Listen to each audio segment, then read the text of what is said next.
Heinrich Graetz was amongst the first historians to write a comprehensive history of the Jewish people from a Jewish perspective. Born Tzvi Hirsh Graetz to a butcher family in Xions, Grand Duchy of Posen, in Prussia, he attended Breslau University, but since Jews at the time were barred from receiving Ph.D.s there, he obtained his doctorate from the University of Jena. After 1845 he was principal of the Jewish Orthodox school of the Breslau community, and later taught history at the Jewish Theological Seminary in Breslau. His magnum opus History of the Jews was quickly translated into other languages and ignited worldwide interest in Jewish history. In 1869 the University of Breslau granted him the title of honorary professor. In 1888 he was appointed an honorary member of the Spanish Royal Academy of Sciences. Biography. Graetz received his first instruction at Zirkov, where his parents had relocated, and in 1831 was sent to Ulstein, where he attended the yeshiva up to 1836,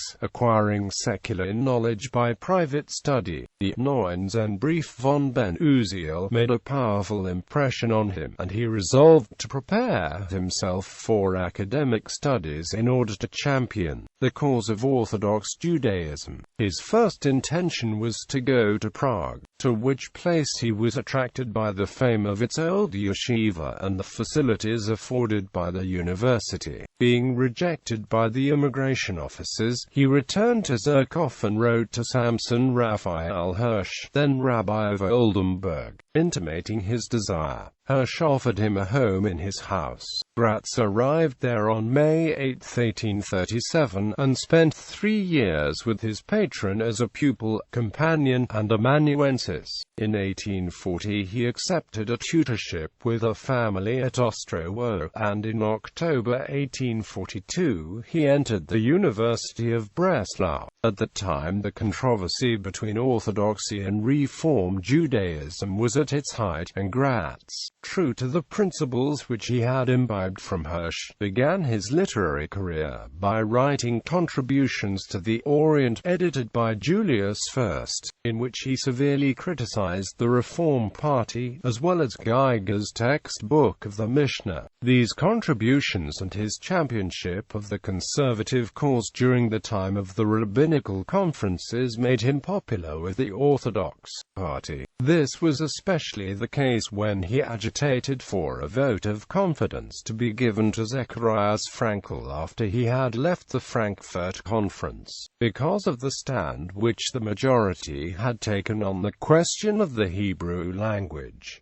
After Graetz had obtained his degree of Ph.D. from the University of Jena, he was made principal of a religious school founded by the conservatives in Breslau. In the same year he was invited to preach a trial sermon before the congregation of Gliwice, Silesia, but failed completely. He remained in Breslau until 1848, when, upon the advice of a friend, he went to Vienna, purposing to follow a journalistic career. On the way he stopped at Nikolsburg, where Samson Raphael Hirsch was residing as Moravian chief rabbi. Hirsch, who then contemplated the establishment of a rabbinical seminary, employed Graetz temporarily as teacher at Nikolsburg, and afterward gave him a position as principal of the Jewish school in the neighboring city of Lundenburg. In October 1850, Graetz married Marie Monash of Krotoschin. It seems that Hirsch's departure from Nikolsburg had an influence on Graetz's position, for in 1852 the latter left Lundenburg and went to Berlin, where he delivered a course of lectures on Jewish history before rabbinical students.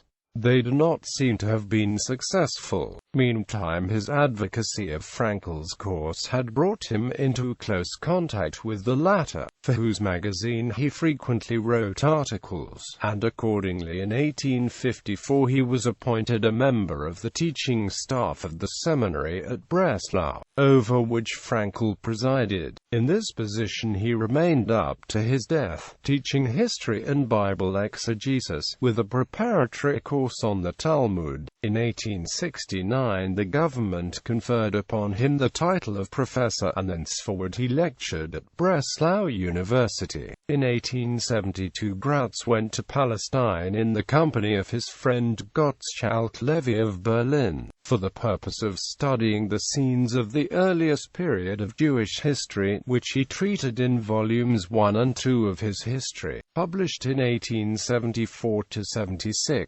These volumes brought the great work to a close. While in Palestine, he gave the first impetus to the foundation of an orphan asylum there. He also took a great interest in the progress of the Alliance Israelite Universal, and participated as a delegate in the convention assembled at Paris in 1878 in the interest of the Romanian Jews.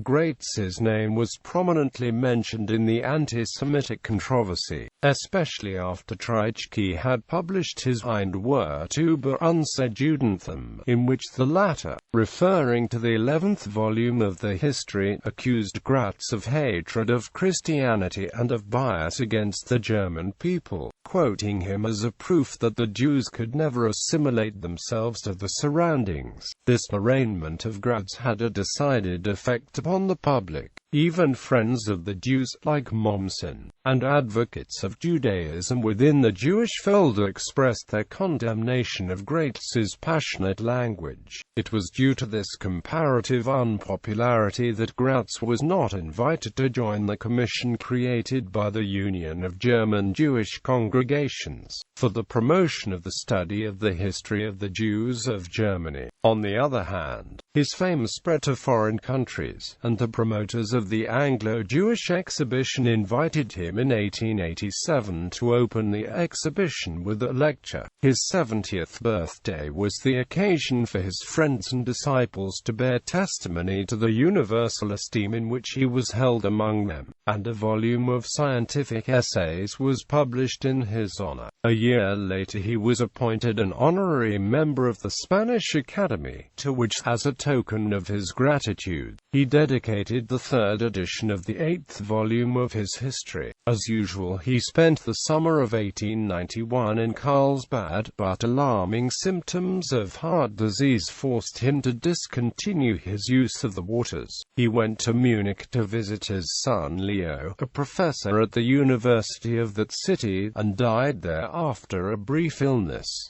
He was buried in Breslau. Besides Leo, Graetz left 3 sons and 1 daughter. Works. History of the Jews. Graetz is chiefly known as the Jewish historian, although he did considerable work in the field of exegesis also. His Geschichte der Juden superseded all former works of its kind, notably that of Jost, in its day a very remarkable production, and it has been translated into many languages. The 4th volume, beginning with the period following the destruction of Jerusalem, was published first. It appeared in 1853, but the publication was not a financial success, and the publisher refused to continue it. However, the Publication Society Institut zur Förderung der Israelitischen Literatur, founded by Ludwig Philippson, had just come into existence, and it undertook the publication of the subsequent volumes, beginning with the 3rd, which covered the period from the death of Judas Maccabeus to the destruction of the Temple of Jerusalem. This was published in 1856 and was followed by the 5th, after which the volumes appeared in regular succession up to the 11th, which was published in 1870 and brought the history down to 1848, with which year the author closed, not wishing to include living persons. In spite of this reserve, he gravely offended the Liberal Party, which inferred, from articles that Graetz contributed to the Monoschrift, that he would show little sympathy for the reform element, and therefore refused to publish the volume unless the manuscript was submitted for examination. This Graetz refused to do, and the volume therefore appeared without the support of the Publication Society. Volumes I and E were published, as stated above, after Graetz had returned from Israel. These volumes, of which the second practically consisted of two, appeared in 1872–75 and completed the stupendous undertaking. For more popular purposes, Graetz published later an abstract of his work under the title Volksthümliche Geschichte der Juden, in which he brought the history down to his own time. The fourth volume of the History of the Jews received a detailed review by Rabbi Samson Raphael Hirsch in a series of essays in Vols. EIV of his monthly journal Jeshurun. In these essays, a 203-page masterpiece of objective critique, Hirsch proves beyond doubt that Graetz is guilty of the utmost sloppiness of scholarship. E.g., Graetz omitted the second halves of quotations which, if quoted in their entirety, flatly contradict his thesis. Graetz claims, on the basis of one or two quotations from certain Talmudic sages, that they were wont to do something, despite sources explicitly to the contrary, and goes on to develop these suppositions into theories affecting the entire Torah tradition. Graetz fabricates dates, rearranges generations, speaks so of most of these laws, when in fact his description applies, even by a charitable interpretation, to fewer than half, and in many other ways rewrites the Talmud to support his theses and facilitate the flow of his history. A translation into English was begun by S. Tusker, who in 1867 published in Cincinnati a translation of part of Volume 6, under the title Influence of Judaism on the Protestant Reformation. The fourth volume was translated by James K. Guttheim under the auspices of the American Jewish Publication Society, the title being History of the Jews from the Downfall of the Jewish State to the Conclusion of the Talmud. A 5-volume English edition was published in London in 1891–92 as History of the Jews from the Earliest Times to the Present Day. According to a review in the January to April 1893 edition of Quarterly Review, it was passing through the press in its English version, and had received the author's final touches when Graetz died in September 1891. In 1919, the Jordan Publishing Co. of New York published a 2-volume, improved edition, with a supplement of recent events by Dr. Max Raisin. Rabbi A. B. Ryan provided the English translation. Exegesis Graetz's historical studies, extending back to biblical times, naturally led him into the field of exegesis. As early as the 50s he had written in the Monoschrift essays dealing with exegetical subjects as Falschung and in dem Text der LXX, and Die Grossversum Lung, Kensat Hagid Allah, and with his translation of and commentaries on Ecclesiastes and Canticles he began the publication of separate exegetical works. A commentary and translation of the Psalms followed. Toward the end of his life he planned an edition of the whole Hebrew Bible with his own textual emendations. A prospectus of this work appeared in 1891.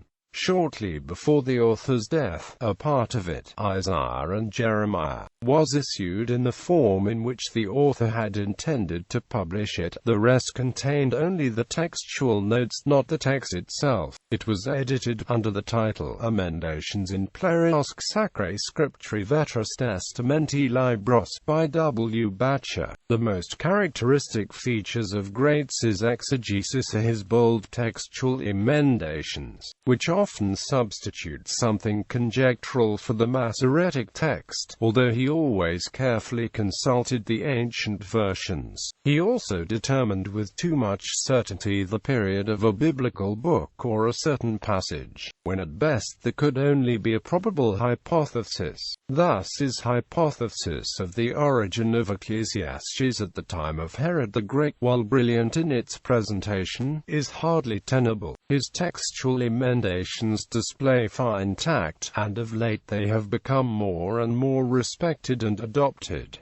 Other literary work. Graetz's activity was not limited to his special field. He enriched other branches of Jewish science, and wrote here and there on general literature or on questions of the day. To the field of general literature belongs also his essay on Shylock, published in the Monoschrift, 1880. In the early years of the anti-Semitic movement he wrote, besides the articles in which he defended himself against the accusations of Treitschke, an anonymous essay entitled Briefwechsel einer englischen Dame über Judentum und Semitismus, Stuttgart, 1883. To supplement his lectures on Jewish literature he published an anthology of Neo-Hebraic poetry under the title Leket Shoshanim, in which he committed the mistake of reading the verses of a poem horizontally instead of vertically, which mistake Geiger mercilessly criticized. A very meritorious work was his edition of the Jerusalem Talmud in one volume. A bibliography of his works has been given by Israel Abrahams in the Jewish Quarterly Review.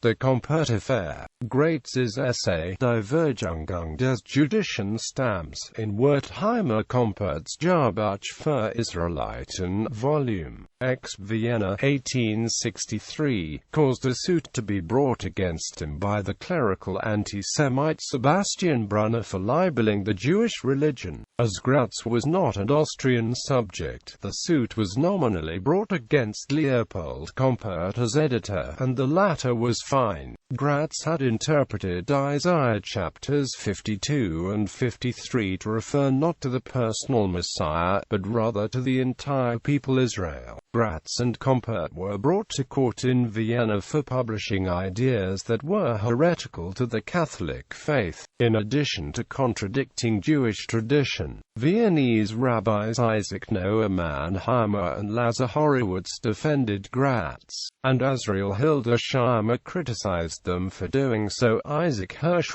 published a pamphlet entitled Nezer Yisrael in support of the testimony. This case, known as the Kompertifär, was important in defining the wedge between Orthodox Judaism and the nascent conservative Judaism championed by the likes of Graetz and Zecharias Frankel. Thus, within the Jewish fold the lawsuit also had its consequences, as the Orthodox raised against Graetz the accusation of heresy because he had denied the personal character of the prophetic Messiah. Legacy. Graetz's history became very popular and influential in its time, the material for Jewish history being so varied, the sources so scattered in the literatures of all nations, and the chronological sequence so often interrupted, made the presentation of this history as a whole a very difficult undertaking, and it cannot be denied that Graetz performed his task with consummate skill, that he mastered most of the details while not losing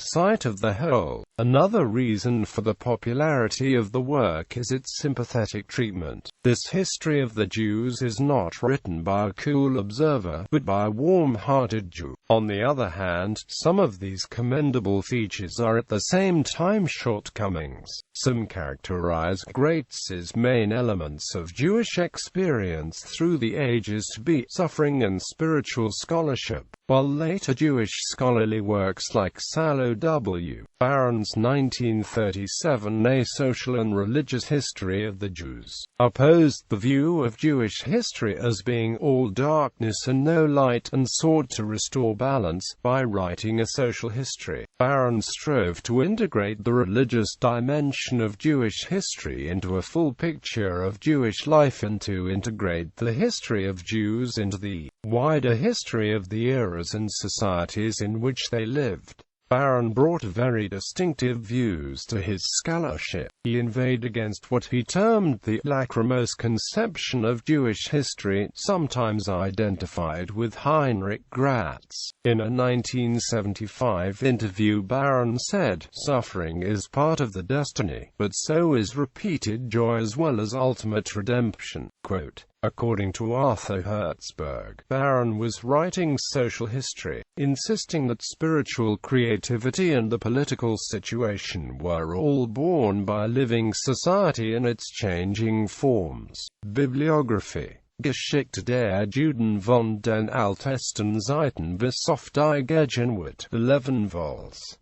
IMPR and EXD, ed. Leipzig, Leine, 21900, reprint of the edition of Last Hand, Berlin, Arani, 1998, ISBN 3-7605-8673-2.